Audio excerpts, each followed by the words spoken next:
Kemek. Kemek Nienga. Challengmara Kongarakan.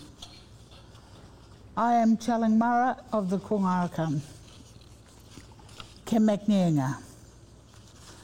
First, I acknowledge the sovereign peoples of this country that I stand on, well, I sit on. Both Kongarakan and Warai, co-custodians of these ancient estates.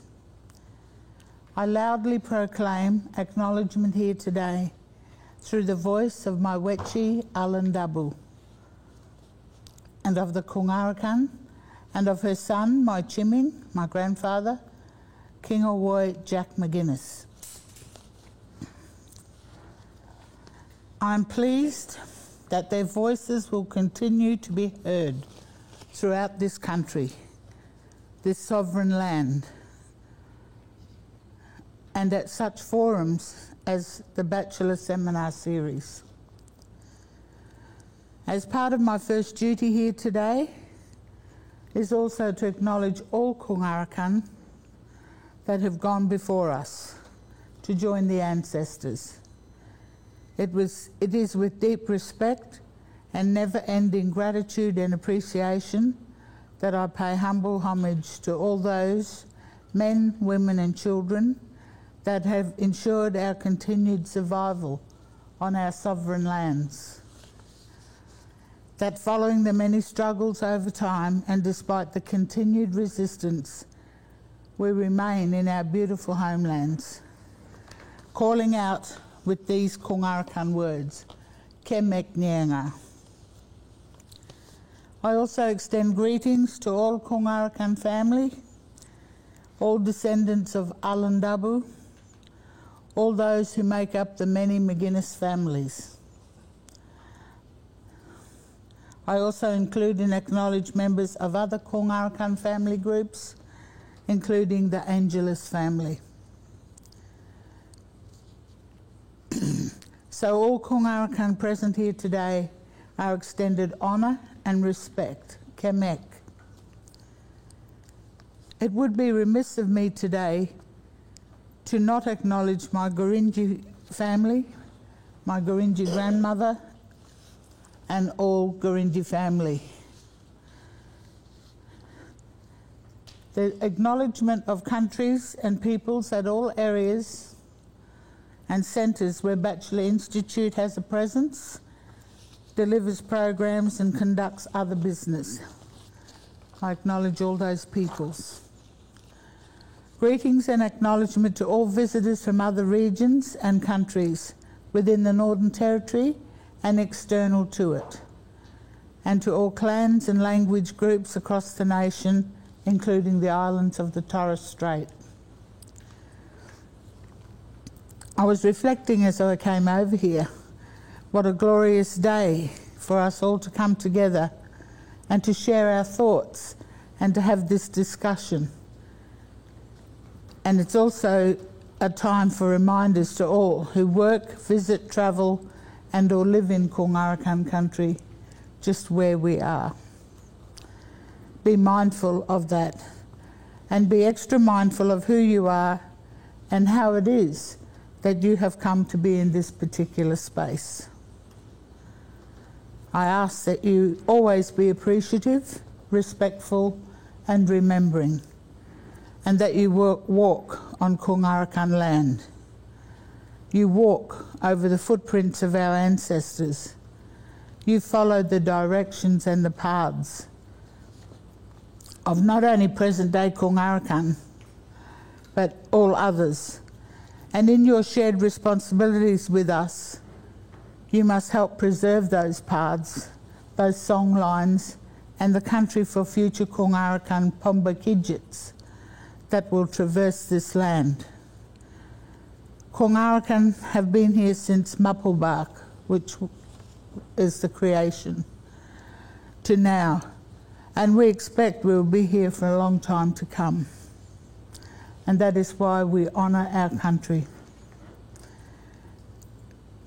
Kongarakan asks that all visitors tread lightly on our country, bring with you and leave on your departure good and positive energies, and be grateful for all that you have learned and what has been shared with you during your short stay in this beautiful country. And as my very close elder, Uncle Speedy McGuinness, constantly reminds, as you walk and talk on Kungarakan country, keep in mind that the spirits are always watching and they are also listening. So today, I thought we'd talk about Kurum Grabu. And Kurum Grabu is very significant. It talks in the first part about conditions, about some might think it's just about the weather, the elements. But Kurum Grabu has many meanings. And I'm hoping we can get through some of that today, and if we've got time, you can ask me more questions. But Kurum Grabu in Loch Connaught Jobokini, I'm just talking about Kurum Grabu here, and I described that Jobokini in Kungarakan country, or this land that belongs to Kungarakan. And I started writing this paper in December 2016. Just after my sister Rena and I watched a beautiful storm which had drenched the grounds at Batchelor Institute campus. We both took the storm as a message. I asked myself, should I think this is an angry and chastising message? Or was it a joyful, much-needed replenishing of spirit message? One to wash, to help cleanse away some of the dust and grime, the angst and the frustration that had built up over a past difficult year. Or perhaps even over the past 40-odd years of the Institute's history in Kungarakan country. And was this a message of hope? Well, once again, I'm listening to Kurum Grabu. In what year? 2021. And we'll talk about that as I go into this. At that moment in 2016, I was inspired by that message of Kurum Grabu. I felt strong about addressing what I perceived as a problem around the topic of language, a highly contested space at this institute. I was thinking that there is no point in discussing language if one is not committed and connected to culture, and also about how having language might build stronger community and improve social and economic status and general well-being and education. My thoughts were that I cannot see how non-Aboriginal people can have anything to say about Aboriginal culture and its daily practice through Aboriginal language if they are not directly working toward provision of improved lifestyles of targeted communities, and or that they don't pay the right levels of respect, not just to Kungarakan, to all Aboriginal and Torres Strait Islander peoples. But even though I was having these thoughts, I also reflected that most colleagues at the Institute would never see or hear what I was seeing and hearing and what Kurum Grabu revealed or spoke of. So long after Kurum Grabu, that particular Kurum Grabu on that December day in 2016, as it passed, I watched the rolling clouds retreat among sudden flashes of light as the heavy rain fell. It had aroused many troubling thoughts within me, thoughts about impending trouble, of unsettling times ahead. But it is not the time for me to present to you today a lot of that was it, like I said, it was centred around language and how I was feeling about language. But perhaps later on in the seminar series, I might get to present a language paper that I wrote, the actual first response that I wrote in response to one of the messages I received from Kudum Grabu on that particular day. So hopefully I might be invited back. But thinking again of December 2016 experience my sister and I had as Kudum Grabu crossed over the Institute grounds, and while listening to some of the current 2021 Kudum Grabu messages, I reflect and ponder on the complexities in translating messages and trying to make sense of time and place. I especially am frustrated that even as I translate and share some of the messages, they are barely and rarely heeded. So, in short, I'm saying we haven't progressed a lot.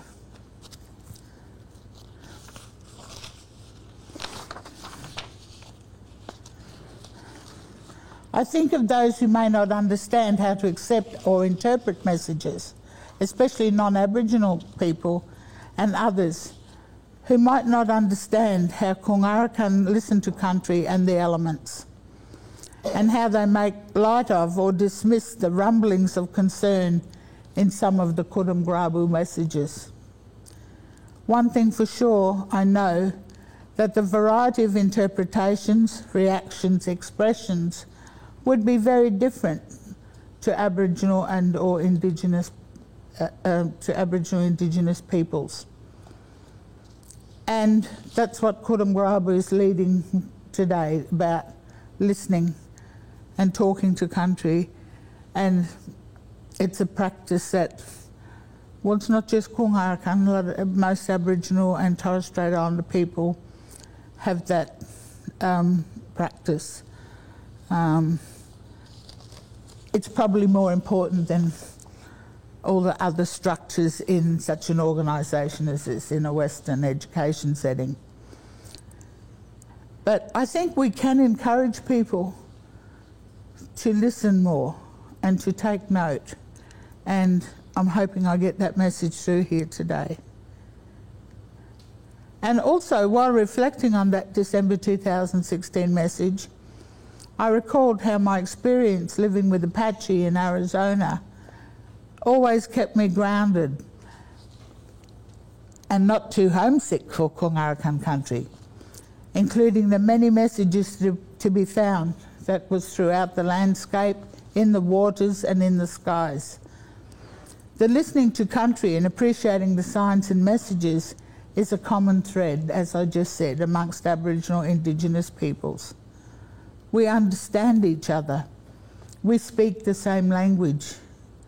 Kudum Grabu in Kungarakan country is understood in what one of my favourite writers that I studied when I was in Arizona, a man called Scott Momaday. And his expression in his work, his poem, The Way to Rainy Mountain, reflects that element side of Kudum Grabu here in Kungarakan country.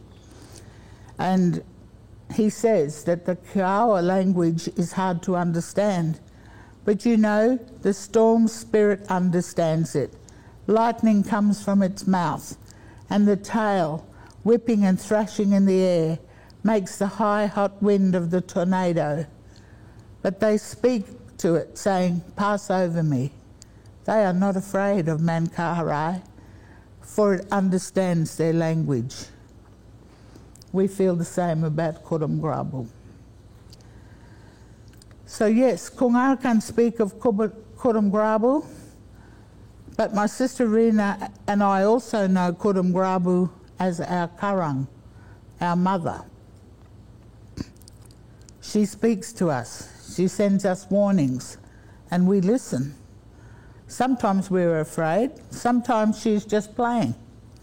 We hear her laughter, sometimes sharp, loud, crackling, sometimes gentle rumblings and mumblings and murmurings.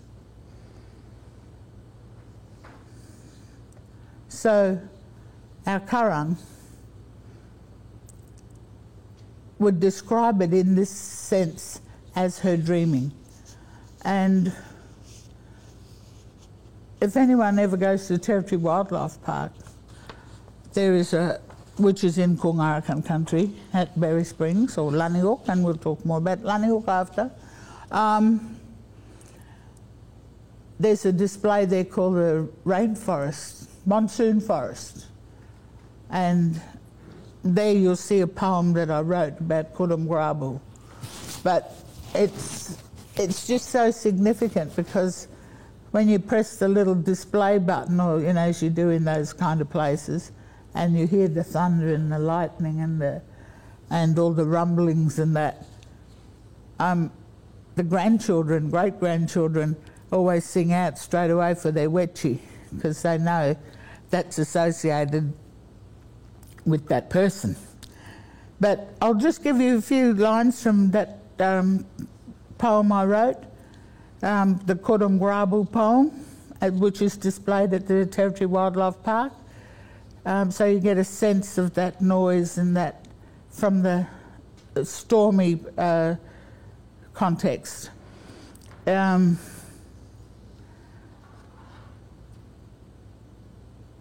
is interpreted in English as wet season rain, a bit like the Mamaday's The Way to Rainy Mountain. So we say, Kimi Wiri, smell it. Chel Wiri, hear it. Nye Chiming, feel it. Nye Winjin, taste it. Mibi Wiri, see it. Nana, watch it. Kudum Grabu, Morong Alaka, at the end.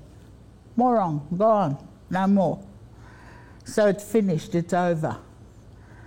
And Morong, Wirrama ringing, it's ended too soon. So it's kind of, you're sad for that to go. It's happened too fast. So the loud voice and the soft and gentle voice caressing us with drops of precious water. As I stood there with water warrior Laniok, Kudum Grabu reminded me of who we are, where we are, and what we are here for. So Kudum Grabu reminded me on that day, and on every day, that I have responsibilities and that there is much unfinished, indeed, not even commenced business to attend to at this institute and in Kungarakan country. And especially if we are to regain any semblance of our sovereignty and to make serious effort in the preservation of our cultures, our maps, and our very own very important strategic plans. I'll just say this little bit from another quote which comes out in the language paper that I wrote, because I think it's significant and it fits in with this theme of Kudum Grabu. And it's from a Indian fella called Luther Standing Bear, and he was talking about the very importance of retaining our culture, our language. I kept the language, the tribal manners and the usages. I sang the songs and danced the dances. I did not come home so progressive that I could not speak the language of my father and mother.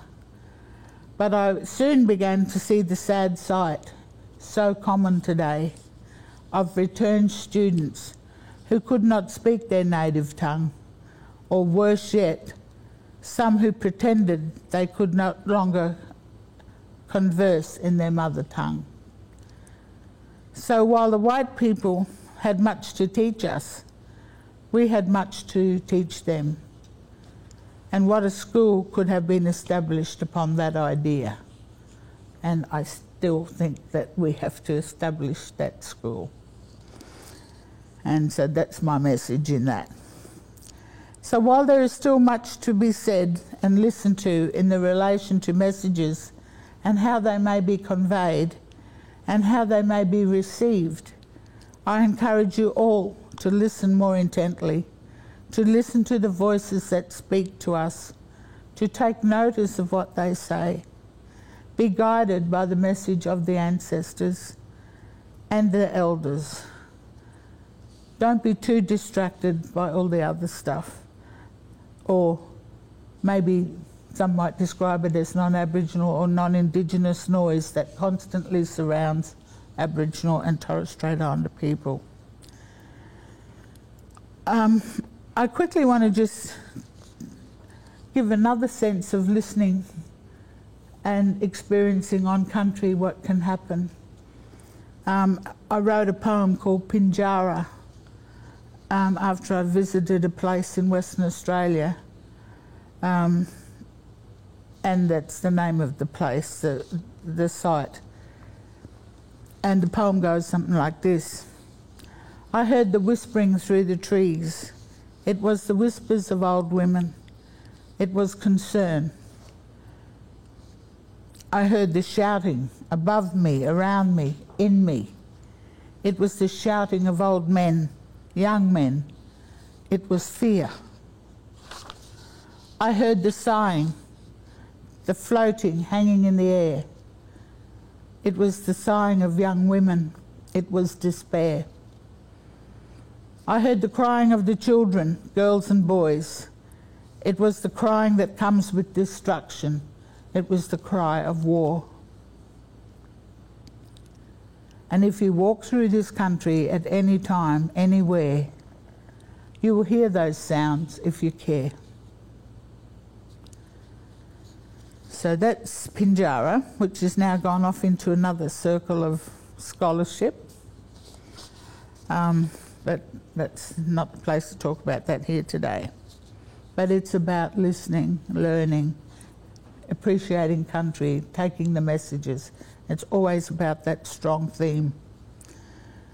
Today I spoke mostly about Kurumgrabu, and I encourage you once again to listen closely to the messages that might travel to you. I mean, from an Aboriginal Torres Strait Islander perspective, we always say from our ancestors. And those messages, they come on the soft breezes, with the hard blowing winds, via gentle raindrops, and sometimes through messengers that come in as birds and animals. They come through the birds and the animals. And just quickly, I wanted to mention some of that, about how Kungarakan, our principal ancestor, is Lunduru, or we describe that one as flat-nosed crocodile or saltwater crocodile. But our other very, very important creation ancestor is Pubikmia, the sea eagle. And you see him all the time around Batula. And the kites, the little hawks, the messengers. So these are the things you look out for. These are the things you notice. Well, I notice every day. I sit out in the car park sometimes talking to the tree. And, you know, people might think that's strange, but it's helping you reinforce this all the time, listening, learning, and knowing.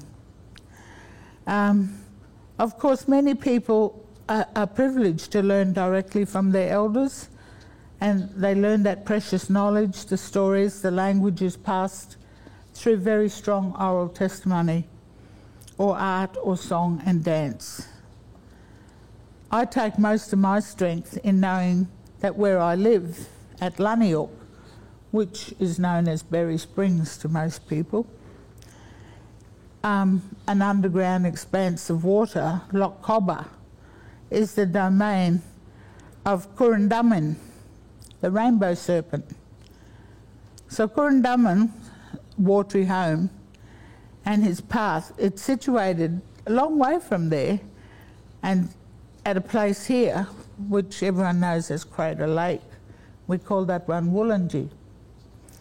And it goes right through to Laniuk, that path for rainbow serpent. And Kungarakan are extremely careful to protect the close to the surface water tables throughout this country, in the Bachelor Adelaide River area, through to Laniuk. And Kungarakan women, we listen and we look very carefully around this country as Kurundaman has shown hostility to women, as evidenced in events that occurred at Laniuk and Wollongy in the past. But I cannot share these messages, these stories, any more of this story, in fact, with you, except to say that one must learn through teachings and messages that the Pyrmongin track, the rainbow serpent path, the water table under the ground is one which is a separate realm to the one above the water table. It can be extremely dangerous for women, and Kungarakan women know this very well, and for that reason we must not swim or bathe at Laniuk. So these are just reinforcing time and time again that listening to country, learning from country, and what must we do? We must listen to those messages delivered to us. We must always know the listening experience teaches one to be conscious of surroundings, all surroundings, and other voices, sounds, feel, smell. There is an added sharpness, a different level of alertness. One learns to be observant, to listen, to discern, to react, and to act from all that one sees and hears. We learn from the elements of the earth, the air, water, and sun first. This is at the root of our skills, and that carries over into our everyday, ordinary lives as students, as educators, as researchers, and all the rest.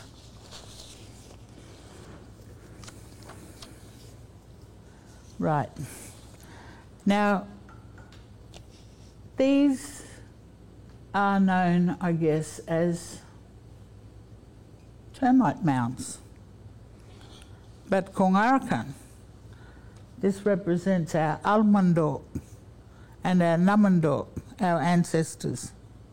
So they're looking over country, they're watching, and they're still sending messages to us. We sing out as we're entering country. For me, Almandok, Namandok, Almandok is the female, Namandok is the male. As we come into Kungarakan country, we sing out, Almandok, Namandok, Kemeknienga, and you say your name, and we're asking for that passage. We're saying we want to be safe, we're travelling into country, and that is a practice amongst a lot of Aboriginal people. For me, this starts round Acacia, as I'm coming through Warai, Kungarakan country, coming right all the way down to Wadia, which people call Kumali Creek, but we call it Wadia.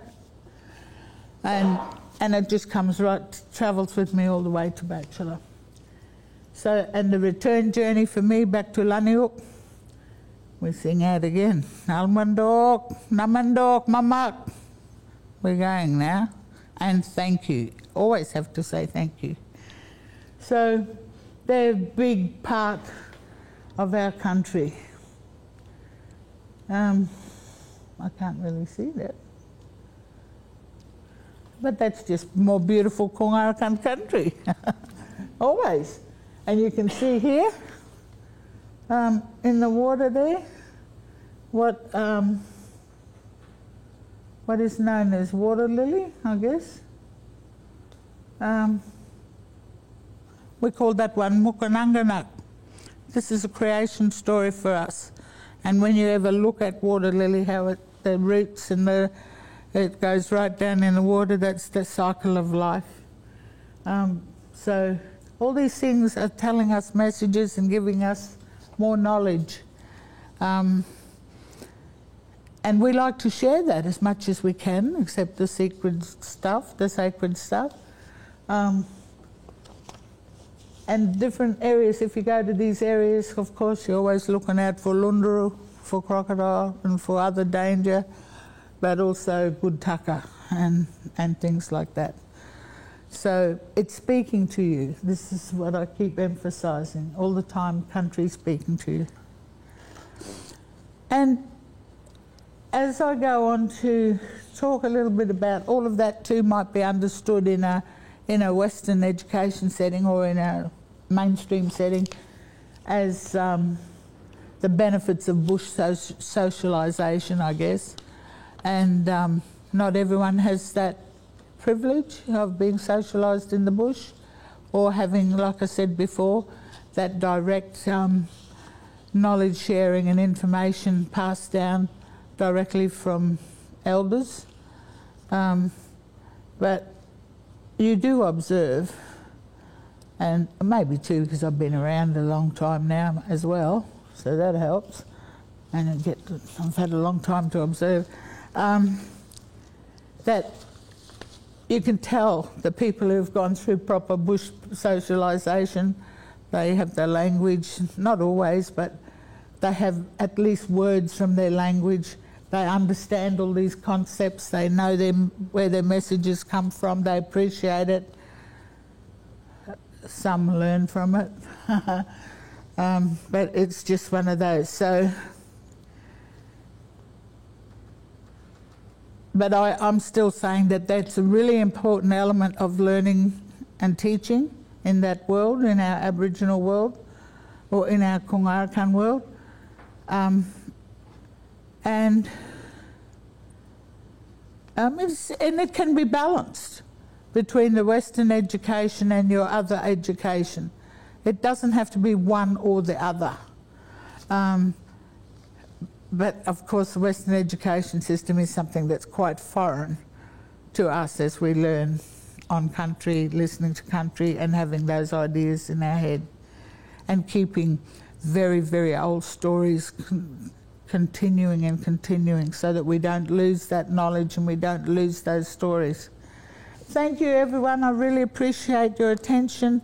I really appreciate that people have come here today to support the whole Kungarakan presence here, to appreciate our country and to hear a little bit more about Kodumbrabu and some of our other concepts. Thank you very much. And Mamak.